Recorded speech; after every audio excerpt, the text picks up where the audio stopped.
allow me to ask you something. How much of an impression can a book make on you?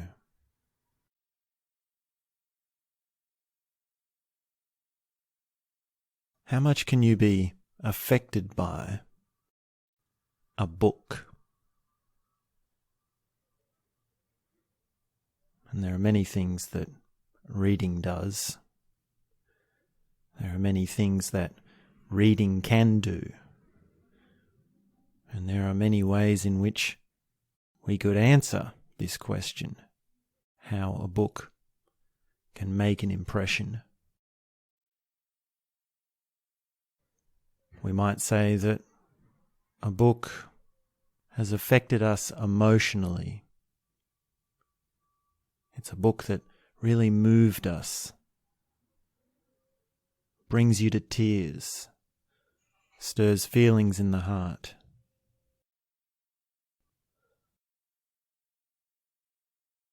It contains ideas which have bounced around in your head for some time, which you've tried out, which have really opened things for you in your mind.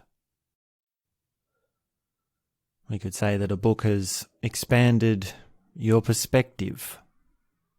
It's made you think differently about life. It's made you think differently about how things work, what life is philosophically and conceptually.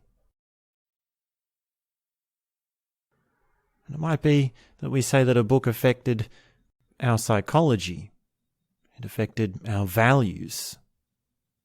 It affected what we see as important, what we see as good, what we see as beautiful, and what we want to start aligning our lives for, to be working towards and moving towards.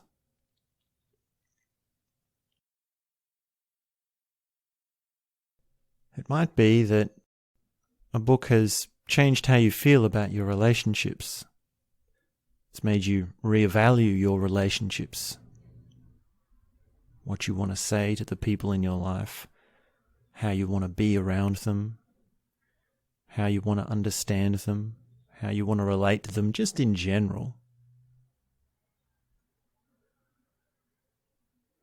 It might be that a story is something that affects you in ways you don't really understand. It affects you in a way that you can't exactly articulate. You can't exactly explain. But it's just something. There's just something about it that fills you with a gratitude, fills you with a thankfulness that that book has made an impression on you.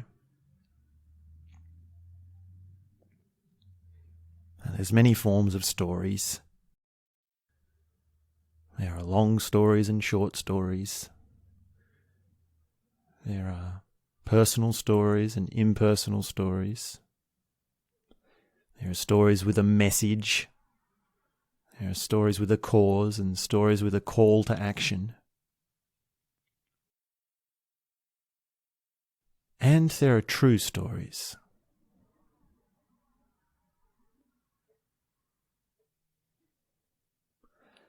And the story that is all these things is the story of grace and grit. And today we begin a new series, which is a commentary on the book Grace and Grit by Ken Wilber.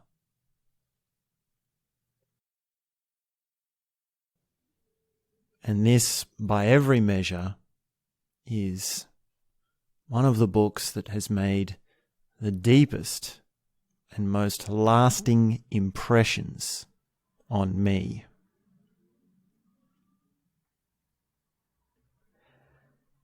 It's an ambitious series.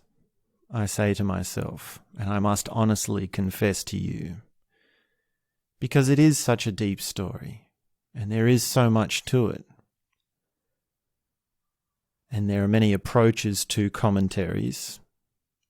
We can do cross-literary comparisons, or we can do a more informal kind of reaction, which is personal.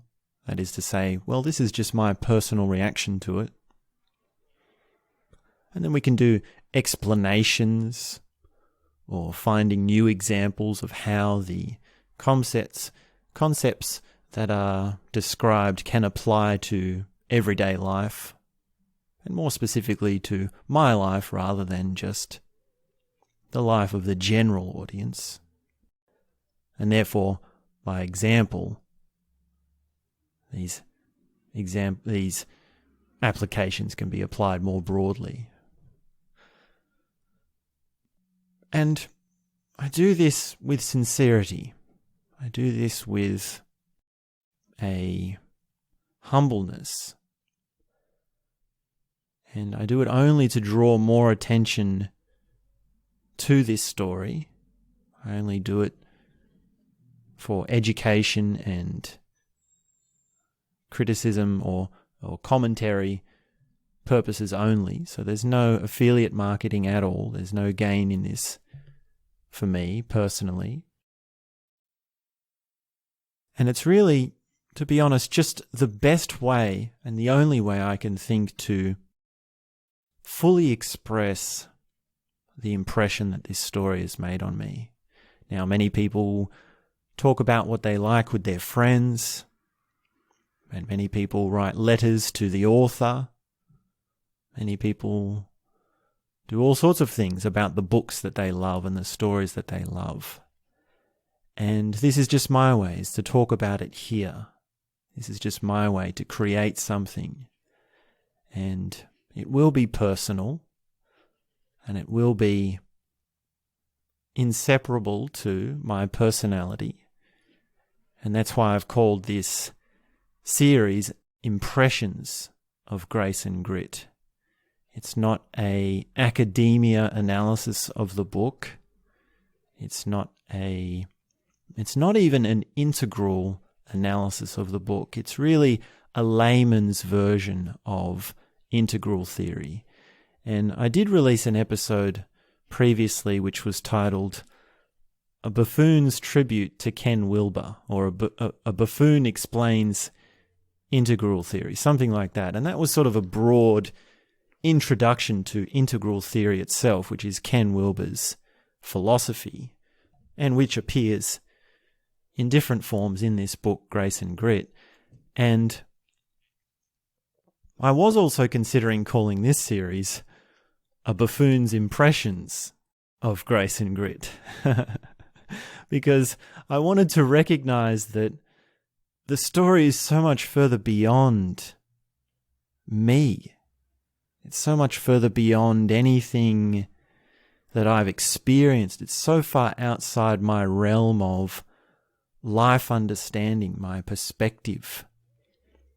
And I wanted to acknowledge that.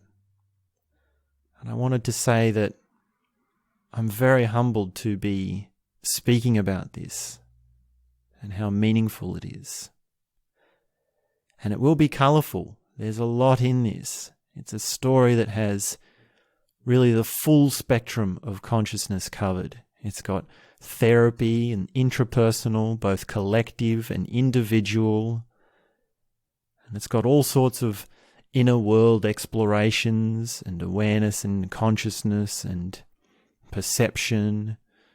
And also there's the integral psychology, the integral philosophy, and the integral theory broadly that Ken Wilber talks about. And it's a narrative. So it's got a beginning, it's got a middle, and it's got an end.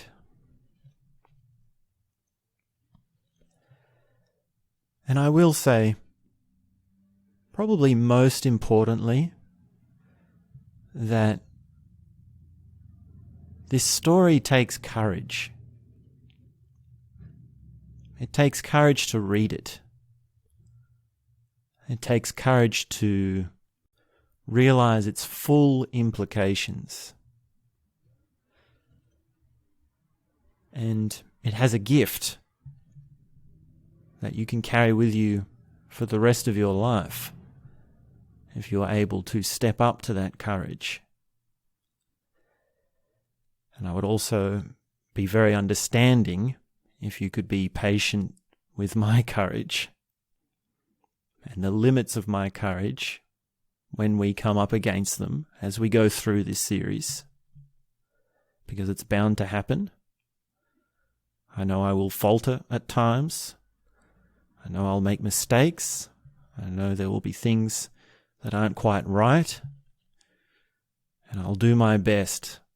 And I do this with noble intentions as a tribute to this author, as a tribute to this story.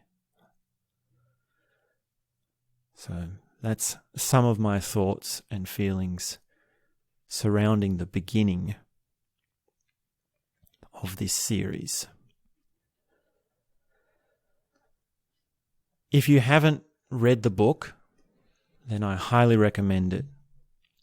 And this commentary is in no way at all, not even by a nanosecond, a substitute for reading the book. So you must read the book.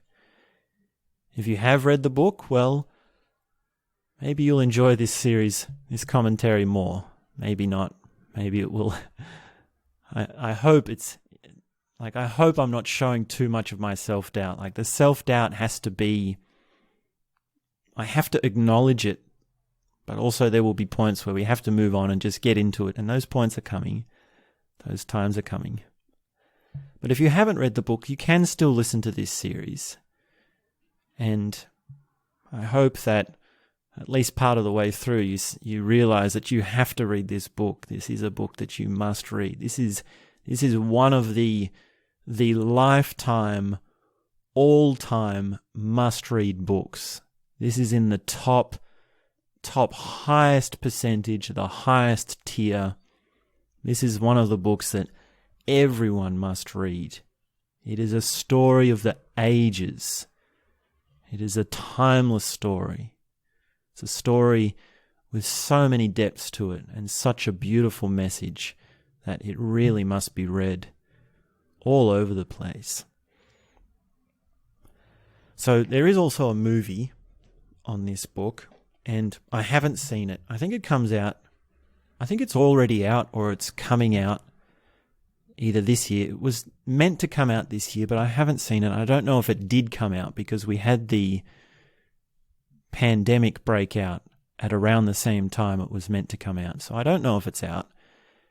To be honest, I'm a little bit afraid to see the movie because I can't even watch the trailer without bursting into tears. So maybe if you just watch the trailer of the film, you'll get an idea of what we're in for, but maybe not. It's maybe because I know the story that the trailer triggers so much. So this series, this commentary is entirely only on the book, not on the film. So we did a Harry Potter commentary series, and that was on the books and the films. But here we're just concentrating on the book. And this is a whole different ball game to Harry Potter. This is the this is the other side of the world compared to Harry Potter. So strap yourselves in and buckle up because it's going to be a big one.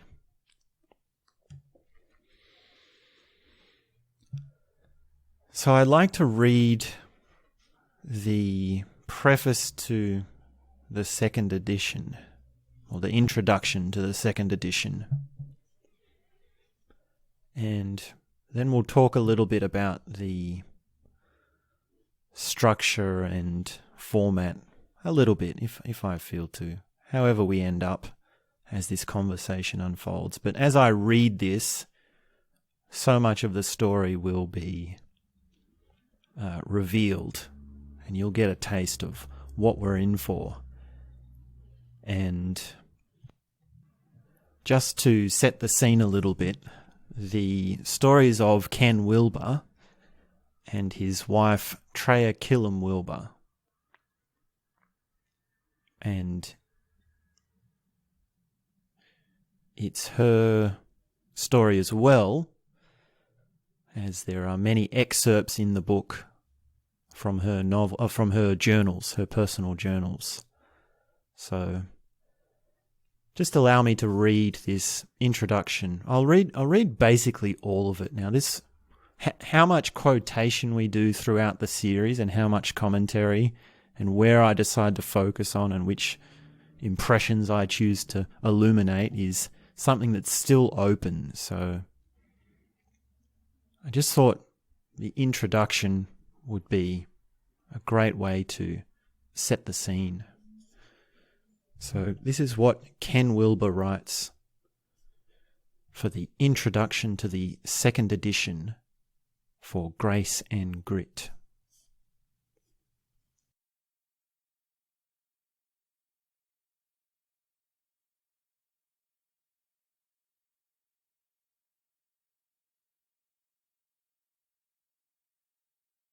As I write this, it has been 10 years since Treya's death. I am immeasurably more and immeasurably less because of her presence. Immeasurably more for having known her, immeasurably less for having lost her.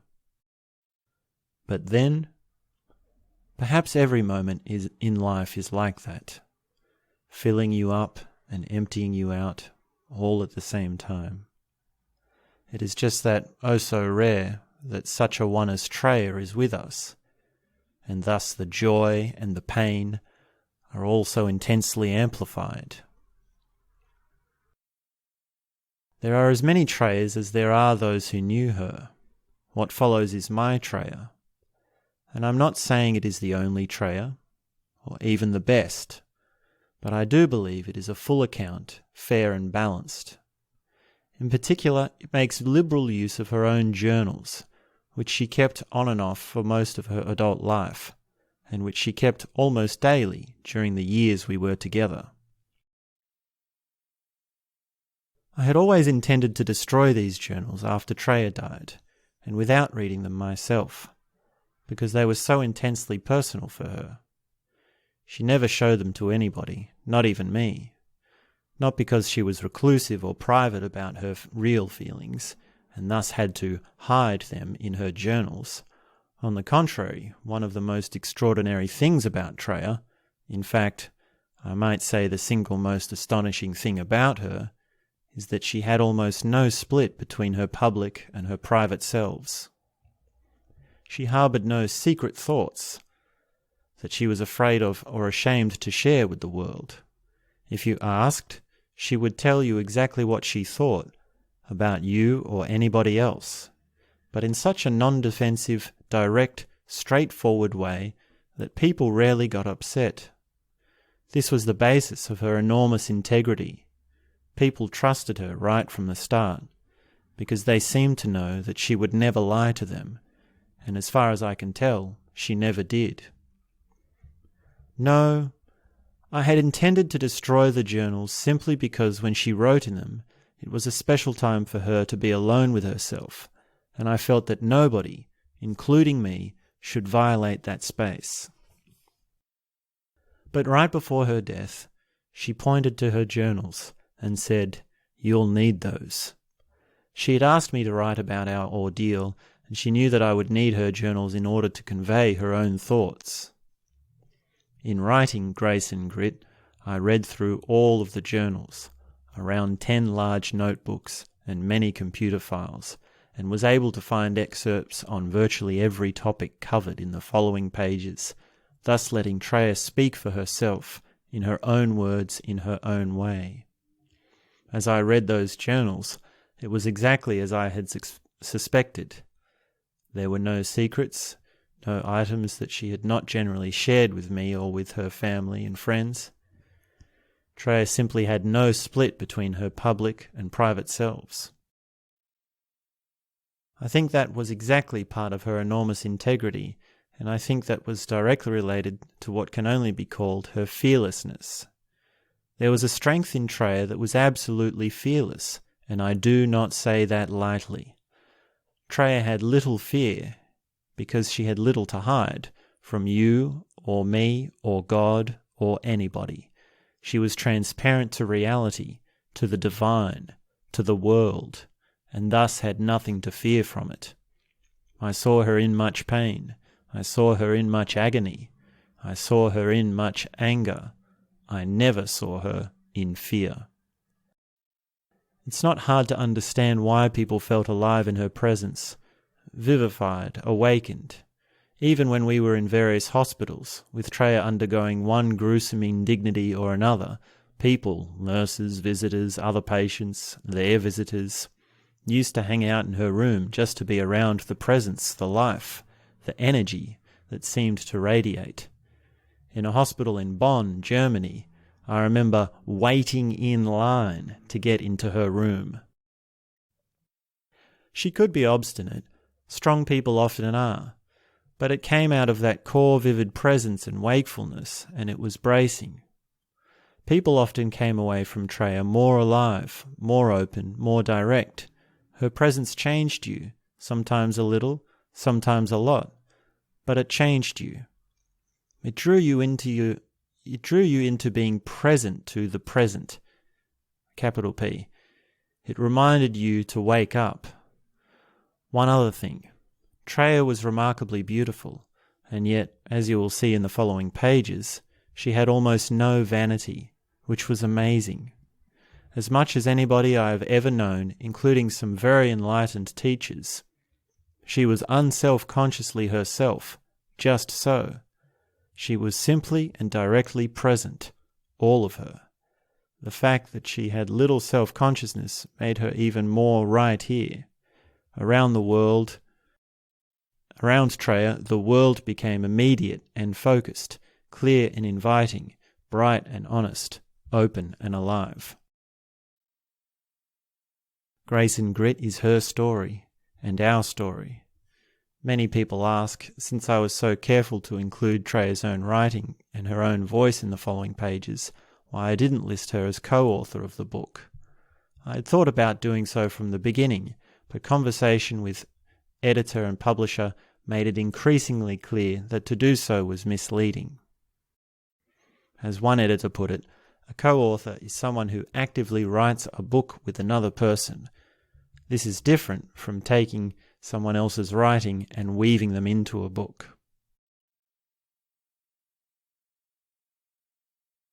The reception to Grace and Grit was overwhelming, and it wasn't me the readers were responding to. To date, I have received close to 1,000 letters from people all over the world.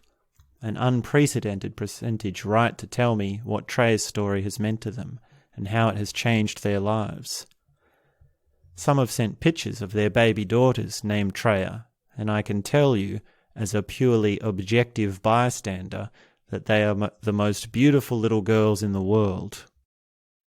Some of the people who write have cancer, and they were initially afraid to read the book. But once they did, they tended to lose their fear, sometimes almost completely. A gift from Treya to them, I honestly believe. Dear Ken, last August I was diagnosed with breast cancer. I had segmental surgery, lymph node dissection, and a 3-week treatment. I am in constant relationship with cancer on all levels. Several weeks ago, a friend told me of your book and I knew I had to read it. It was a scary thought because after all, I knew the ending. But, I thought, she had some other kind of more serious cancer. How's that for denial? The fact is, I have the same kind of terrible cancer Treya had. The truth is, this book has been at moments terrifying, but totally freeing. Freeing because Treya describes almost step by step the way in which she moved through the pain and agony of cancer and into a spiritual freedom and liberation that outshines death and its inherent terror. as one of my favourite letters said, and this is the entire letter. Dear Ken Wilber, I am 14 years old. Since I was a little girl, I have been very afraid of dying. I read Treya's story, and ever since, I have not been afraid to die. I wanted to tell you this. Or another. Dear Ken, last year I was diagnosed with advanced metastatic breast cancer. A friend of mine said I had to read this book, Grace and Grit. But when I asked how it ended, she said, she died. I was afraid of the book for a long time, but having finished it, I wanted to thank you and Treya from the bottom of my heart. I know I might die too, but somehow following Treya's story has made me unafraid. I feel free of fear for the first time. Most of the people who write do not have cancer. It is simply that Treya's story is every person's story. It might seem that Treya had it all: intelligence, beauty, charm, integrity, a happy marriage, a wonderful family. But, like all of us, Treya had her own doubts, insecurities, self-criticism, and deeply unsettling issues about her own worth and her own purpose in life. Not to mention a brutal battle with a lethal disease. But Treya fought the good fight with all of those shadows, and she won by any definition of the word win. Treya's story speaks to all of us because she met those nightmares head on with courage and dignity and grace. And she left us her journals, which tell us exactly how she did it, how she brought meditative awareness to bear on pain and thus dissipated its hold on her. How instead of closing down and becoming bitter and angry, she greeted the world with love in her heart. How she met cancer with passionate equanimity. How she rid herself of self-pity and chose joyously to carry on. How she was fearless, not because she lacked fear, but because she immediately embraced it, even when it became obvious that she would soon die. I will bring the fear into my heart, to meet the pain and the fear with openness, to embrace it, to allow it. Realizing that brings wonderment at life. It gladdens and nourishes my soul. I feel such joy. I'm not trying to beat my sickness. I'm allowing myself into it, forgiving it. I will go on, not with anger and bitterness, but with determination and joy. And she did so, greeting both life and death with a determination and joy that outpaced their tedious terrors. If Treya can do it, we can do it.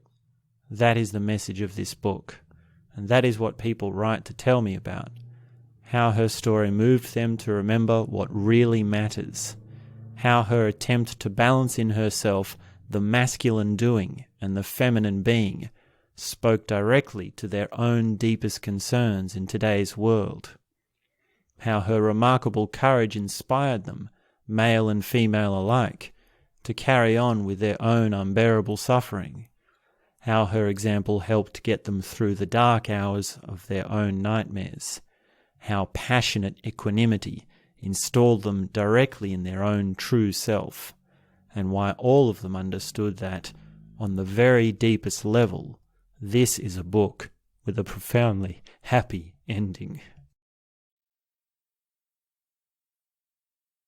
As of this writing, Treya's family, Rad and Sue, Katie, David, Tracy and Michael, are all still alive and doing well. Treya often said she could not imagine having a better family, and to this day I agree with her. Treya and I were together for 5 years. Those years have been etched into my soul. I really do believe that I have kept my promise, and I really do believe it is due to her grace. And I really do believe that any one of us can meet Treya again, anytime we wish to do so, by acting with honesty, integrity, and fearlessness, for there lies the heart and soul of Treya. If Treya can do it, we can do it. That is the message of Grace and Grit.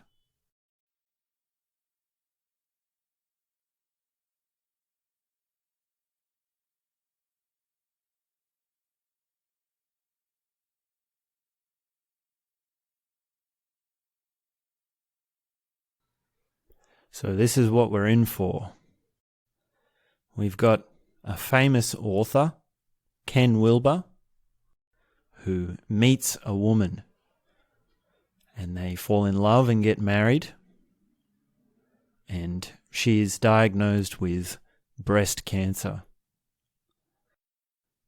And what follows is what happens to her, what happens in their relationship, what they do, how they feel about it, how they think about it, what are the ups and what are the downs, what is the whole journey, what is the battle with cancer, and what happens when she dies, what happens when the cancer has its way. And in so many ways, this is a book that reshapes how we feel about disease and relationships and also death. So I hesitate to say that the cancer killed her, because that's not exactly right. And even to say that she dies, in one sort of way, you can say actually she doesn't die in the end of this novel, in the end of this story.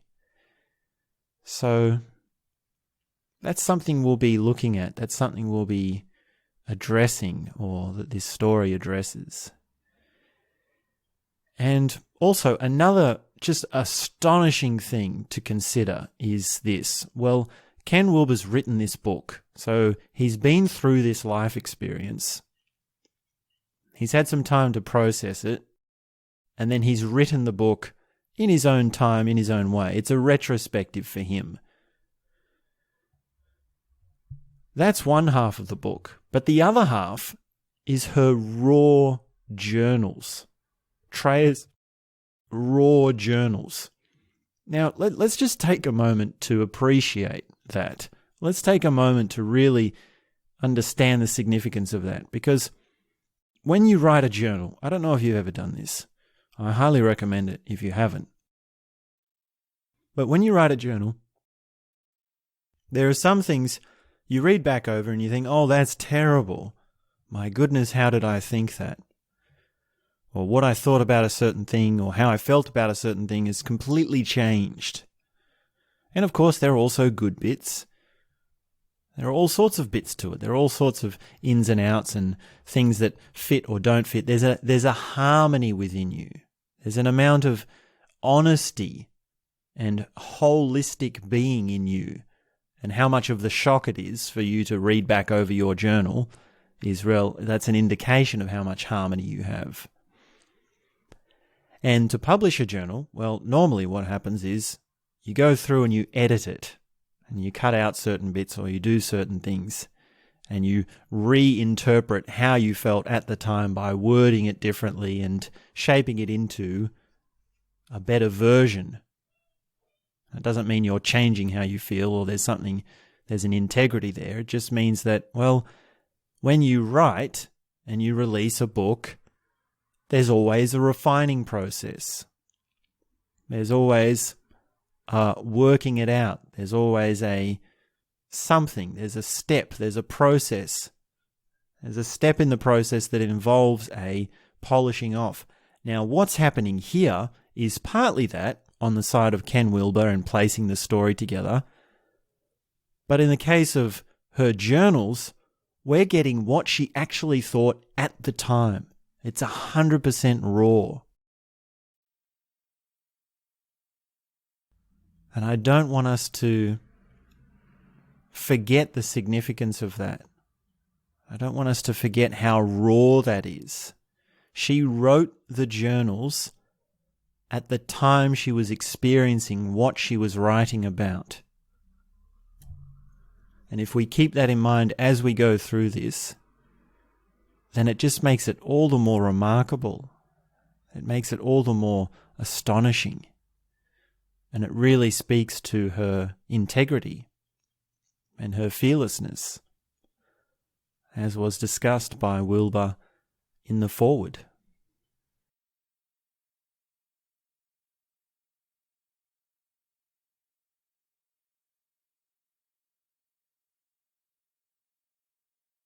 So it will be one chapter per episode, and we'll do one per day. And I know there will be certain things that I choose to focus on which other people might not like or might have chosen to spend more time on or more not on. And at this stage, I don't know. At the beginning of every series we do, I don't know how it's going to turn out. I sort of adventure forth, and how it unfolds as I go through it and I really look into it and we sense how we feel about it and we have some thoughts and some contemplation and these sorts of things. We can never know. We can never predict how it will be. But this is a very rich book. There's so much in it. And it's really multiple stories entwined together. And you'll see this. It's a very, it's a second tier piece of novel. It's a second tier piece of literature. So we're always talking about first tier and second tier. Well, this is second tier. So, and in fact, first tier, second tier conceptualizing comes from integral theory. That's spiral dynamics, which is a component of integral theory. So, very colourful things to come, and my honest feeling is that I'm nervous about it. I wish to do it justice intellectually. I'm afraid to be too emotional at certain stages, at certain parts. I'm understanding that once we go through this, there will be a new understanding that I have from the book. I mean, I've read it a few times at least already, and there's still so much more that resonates with me and that I wish to understand. So it's definitely good to have you along for the ride. It will be this will be a big adventure. This is an ambitious series that we're doing, like I said before, and I highly recommend the book, as I've said before, and there's really not much else to say except for prepare yourself, brace yourself. So this will be our introduction notes for Grace and Grit, or the series Impressions of Grace and Grit.